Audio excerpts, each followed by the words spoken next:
नमस्कार दोस्तों, आपके अपने YouTube channel new education institute सोची में मैं विनीत सर आप सभी का इसमें स्वागत करता हूँ। हम लोग कक्षा 10 का जो मैथ है वो पढ़ रहे थे।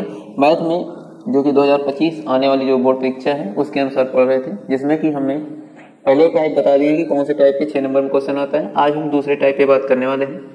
तो पहले टाइप में हमने बताया था कि ये तो दो चर रैखिक समीकरण से आएगा, ये द्विघात समीकरण से आएगा। द्विघात समीकरण से हमने एक 2024 का जो है मॉडल पेपर उठा करके 2 क्वेश्चन सॉल्व भी कराए हैं। उसी के आगे हम लोग नेक्स्ट देखने वाले हैं, जिसमें दिया गया है ऊंचाई और दूरी। ठीक है, इसमें से भी 2 क्वेश्चन आएंगे तो हमें एक करना होगा। क्लियर?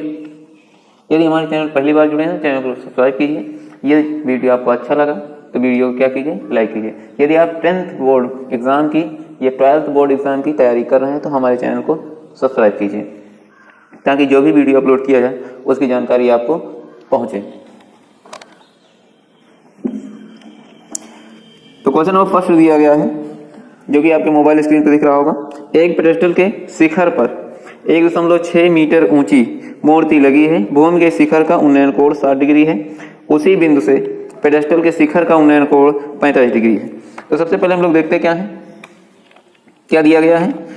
एक पेडेस्टल है। पेडेस्टल का मतलब होता है जैसे मूर्ति लगवाना होता है तो क्या करते हैं हम लोग,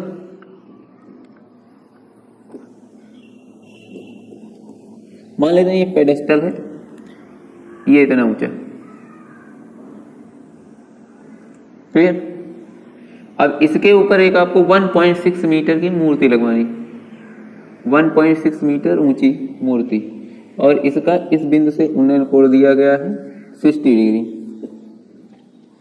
उसके बाद आगे कहा गया है कि पेडेस्टल के जो शिखर का उन्नयन कोण है वो कितना है, तो वो 45 डिग्री है। तो पेडेस्टल की ऊंचाई ज्ञात कीजिए। क्लियर?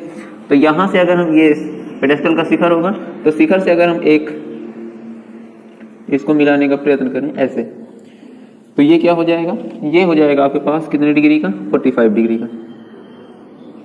तो ये वाला हो गया 45 डिग्री। ठीक, और ये बड़ा वाला पूरा कितने का है, 60 डिग्री का। ठीक, ये आपके पास क्वेश्चन में दिया गया है मीटर, और ये आपको क्या करना है, फाइंड करना है। तो मान लेते हैं ये ए है और ये बी है, ये सी है और ये डी है। इतनी बात समझ में आई। दूसरी बात यह है कि आधार हमको नहीं पता है कि कितना है, इसलिए आधार को भी हम मान लेते हैं x। ओके, इतना। अब आगे देखते हैं। तो आगे क्या करेंगे, सबसे पहले चाहे आप ये वाला ट्रायंगल उठाइए और चाहे पूरा बड़ा सा उठा दीजिए। तो सबसे पहले आपको करना क्या है, माना पेडेस्टल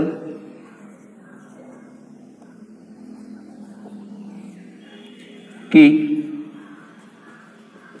ऊंचाई h मीटर। ठीक, इतने कोई दिक्कत। उसके बाद हम मान लेते हैं कि जो पेडेस्टल है इससे जिस बिंदु पर उन्नयन कोण बनता है, ठीक, उसकी दूरी क्या है, x है। तो माना पेडेस्टल से बिंदु A तक की दूरी क्या है, x मीटर। इतना होगा। अब आपको करना क्या है, समकोण त्रिभुज का सहारा लीजिए। समकोण त्रिभुज में पहले ये वाला सॉल्व करेंगे, छोटा वाला, फिर आप पूरा बड़ा वाला सॉल्व करेंगे। तो करेंगे कैसे, समकोण त्रिभुज ए बी, ये वाला 90 डिग्री हो जाएगा और ये हो जाएगा सी। तो ए बी सी में tan थीटा बराबर होता है लंब बटे आधार।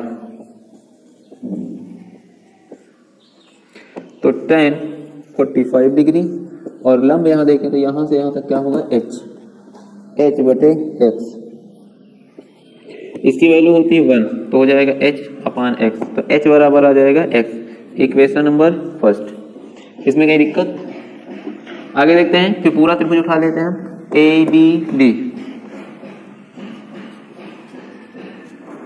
तो समकोण त्रिभुज ए बी डी में, तो इसमें फिर tan थीटा लिख रहे हैं। तो अब की tan कितनी डिग्री है, तो ये वाला पूरा लेंगे तो 60 डिग्री। तो tan 60 बराबर ये यहां से यहां तक पूरा लंब होगा, तो ये दूरी प्लस ये दूरी, तो h plus 1.6 divided by x। इतनी बात क्लियर? tan 60 डिग्री की वैल्यू होती है रूट का 3 h प्लस 1.6 और हम लोग देखेंगे x के बराबर h भी है तो h रख लेते हैं ऐसे, इधर डिवाइड में इधर गया तो मल्टीप्लाई, तो √3 इंटू एच बराबर का h प्लस 1.6, इधर प्लस इधर आएगा तो माइनस, तो 1.6। अब इसमें से h को क्या किया जा सकता है कॉमन, तो ऐसे बन जाएगा 1.6, ये इधर मल्टीप्लाई उधर गया तो डिवाइड। और हम लोग पढ़े हैं कि जब भी रूट बटे में आता है डिवाइड में तो हम लोग क्या करते हैं इसका संयुग्मी यानी कॉन्जुगेट से मल्टीप्लाई कर देते हैं। यहाँ माइनस है तो आपको अपनी तरफ से प्लस से मल्टीप्लाई कर देना ऐसे, तो इसको अगर देखा जाए तो कितना हो जाएगा 1.6 रूट का 3 प्लस का 1 डिवाइड, इसका इससे मल्टीप्लाई करेंगे तो 3 माइनस 1 आ जाएगा क्योंकि एक में प्लस एक में माइनस, तो 1.6 √3 की वैल्यू कितनी होती है, तो √3 की वैल्यू 1.7321 होती है, तो इतना आप रखना चाहे तो रख सकते हैं और प्लस का 1 डिवाइड देखें तो कितना बचेगा 2 से इसको डिवाइड कर देंगे तो 0.8 मिल जाएगा। अब इसको पहले ऐड करेंगे तो 2.732 और क्रॉस से कितना लिखा है 0.8, 8 टेबल पढ़िए, 8 दूना 16, 8 3 24 1 25 और 8 से 56 56 और 2 58, 8 2 16 16 5 21, कितना आएगा। पॉइंट देखें कितने पे लगा हुआ है, तो 3 पे इधर है और 1 पे इधर, तो 4 पे लगाएंगे तो 2, 1 यहाँ पे आएगा 2 3 4, तो ये इसका आंसर होगा जिसको हम लगभग में इतना कह सकते हैं 2.2 अप्रोक्सीमेटली मीटर में रहेगा। ठीक है, तो इतनी बात समझ में आई होगी। तो अगला क्वेश्चन आपके मोबाइल स्क्रीन पे क्या दिया गया है, कह रहा है कि 80 मीटर चौड़ी एक सड़क है, 80 मीटर चौड़ी एक सड़क है, तो हमने 80 मीटर 80 मान लीजिए 80 है, 80 मीटर एक चौड़ी हमने सड़क ले ली है। उसके बाद कहा गया है कि दोनों ओर समान ऊंचाई के 2 खंभे हैं, तो दोनों ओर एक इधर मान लेते हैं और एक इधर, समान ऊंचाई के हैं दोनों, ऊंचाई अगर इसकी h मानते हैं तो इसकी भी हाइट h ही होगी। इतनी बात क्लियर हुई। आगे सुनिएगा, इन खंभों के बीच की दूरी, इन खंभों के बीच सड़क के एक बिंदु से खंभे के शिखर के उन्नयन कोण 60 और 30 है। जो 80 मीटर लंबी सड़क है, ठीक, इसके जो खंभे दिए गए हैं इनके शिखर के उन्नयन कोण किसी बिंदु से मान लेते हैं यहां से 60 और 30 है। ठीक, तो आगे क्वेश्चन कह रहा है कि खंभे की यानी खंभों की ऊंचाई ज्ञात कीजिए और उस बिंदु की दूरी ज्ञात कीजिए खंभों से, उस बिंदु की दूरी क्या कीजिए खंभों से ज्ञात कीजिए। तो पहले तो ये समझ लीजिए खंभों से दूरी का मतलब यहाँ पे ये कह रहा है कि यहाँ से यहाँ तक की दूरी और यहाँ से यहाँ तक की दूरी। ठीक, तो इतना कंफर्म समझ में आ गया है, तो आगे देखते हैं। मान लेते हैं यहाँ O है, यहाँ A है और यहाँ B है, यहाँ C है और यहाँ D। इतनी बात क्लियर। टोटल रेंज कितनी है 80, मान लेते हैं यहाँ से यहाँ तक कितना कर लेते हैं x, तो इधर क्या हो जाएगा 80 और माइनस का x। इतनी बात क्लियर। अब आगे देखते हैं, तो मान लेते हैं, माना प्रथम खंभे की ऊंचाई h मीटर। अगर हम पहले खंभे की ऊंचाई h मीटर मानेंगे, दूसरे खंभे की ऊंचाई h मीटर हो जाएगी, क्योंकि क्वेश्चन में कह रहा है कि समान ऊंचाई के 2 खंभे। इतनी बात क्लियर हुई। आगे ध्यान दीजिएगा, आगे मान लेते हैं कि जिस बिंदु पर ये एंगल बन रहा है उस बिंदु की प्रथम खंभे से दूरी, प्रथम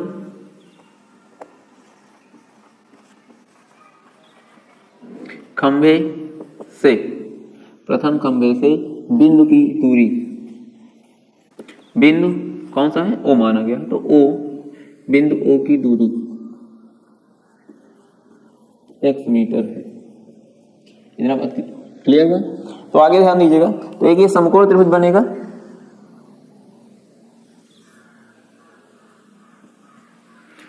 समकोण त्रिभुज आपको लेकर चलना है ODC। एक बात हो, जब हमने यहां से यहां तक x माना, इधर वाला 80 माइनस x हो जाएगा। इसी बात क्लियर है। तो समकोण त्रिभुज, समकोण त्रिभुज, ये कौन सा है, ODC, ODC में थीटा के सामने लंब होता है, ये आधार होता है, तो लंब और आधार का रिलेशन किसका होता है, tan थीटा का। तो tan 60 डिग्री बराबर लंब हो जाएगा h और आधार हो जाएगा x, इसकी वैल्यू होती है √3, तो h अपान का x, ये इधर डिवाइड में इधर गया तो मल्टीप्लाई, तो क्या मिल जाएगा हमको, x और √3 बराबर h। इक्वेशन नंबर मान लीजिए इसको फर्स्ट, यानी ये बन गया समीकरण नंबर 1। इसी प्रकार सेकंड वाले पार्ट में चलते हैं, इधर वाले पे। तो ये क्या हो जाएगा, समकोण त्रिभुज OAB में फिर आपको tan थीटा लेना है और थीटा यहाँ कितना है, 30 डिग्री, तो tan 30 डिग्री, तो h डिवाइडेड बाई ये पूरा रखना है आपको 80 माइनस का x, इसकी वैल्यू 1/√3, तो h बटे 80 माइनस x, इसका इधर से मल्टीप्लाई, इसका इधर से, तो यहाँ जाए कितना 80 माइनस x बराबर का √3 इंटू h, इसको मान लीजिए इक्वेशन नंबर 2। इतनी बात क्लियर है। अब h की वैल्यू यहाँ से उठा करके ये वाली रख देते हैं, तो क्या लिखते हैं, समीकरण 2 में h का मान रखने पर जब आप इसमें वैल्यू पुट करेंगे तो यहाँ ध्यान दीजिए क्या लिखा हुआ है, √3 लिखा है, लिख लीजिए, h के स्थान पे √फिर आ जाएगा ऐसे, और इधर क्या लिखा है 80 माइनस x, ऐसे बनेगा। अब आगे ध्यान दीजिएगा, तो अगर हम इसको इससे मल्टीप्लाई करेंगे कितना आएगा, तो इधर √रूट गुणा होगा तो देना हो जाएगा, और ये हो जाएगा 80 और माइनस का x, माइनस x इधर आएगा तो क्या हो जाएगा, प्लस का, तो ये कितना बचेगा आपके पास, ये हो जाएगा 4, मतलब तो x बराबर हो जाएगा 80/4 अर्थात 20। इतनी बात क्लियर हुई। जब ये आ गया 20 तो इधर वाला कितना होगा, तो OA बराबर 80 माइनस x अर्थात ये x की वैल्यू रख देंगे 20, तो आ जाएगा कितना 60। इतनी कहीं दिक्कत नहीं। अब आपके पास x की वैल्यू जब निकल आए तो चाहे आप इक्वेशन नंबर फर्स्ट पे रख दीजिए, चाहे इक्वेशन नंबर सेकंड पे रख दीजिए। तो किस पे रखते हैं, इस पे कैलकुलेशन ज्यादा है, इस पे रख लीजिए। समीकरण 1 में x का मान रखने पर, तो जैसे ही आप समीकरण 1 में रखते हैं यहाँ पे, तो h बराबर √3 लिखा है, लिख लीजिए, और इंटू 20 अर्थात 20, तो x बराबर आ जाएगा 20√3।